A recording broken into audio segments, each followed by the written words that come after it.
العلي الأعلى يكرمك السلام ويخصك بالتحية والإكرام ويقول لك ويسألك جلاله إني ما خلقت السماء مبنية ولا أرضا تحية ولا قمر منير ولا شمس مضية ولا فلك يدور ولا بحر يجري ولا فلك يسير إلا وليدركه محمد وقد أذن لي أن أدخل معكم فأذنني يا رسول الله فقال رسول الله وعليك السلام يا أمين وحي الله إنه نام قد أذنت لك فدخل جبرائيل معنا تحت الكساء فقال لي إن الله قد أوحى إليكم يقول إنما يريد الله ليذهب عنكم الرجس أهل البيت ويطهركم تطهيرا.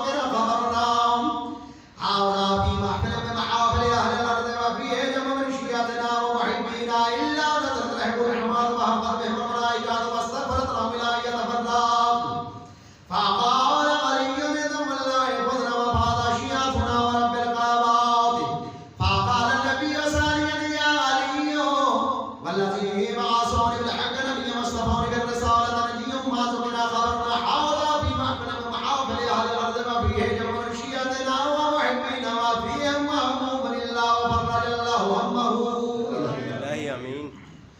ولا مغموم لله وكشف الله همه ولا طالب حاجة لله وقضى الله حاجته إليه. فقال علي إذا والله خذنا واسودنا وكذلك شيعتنا فاتوا واسودوا في الدنيا والآخرة ورب الكعبة والسلامات. صل على محمد. फिर भी इस बात का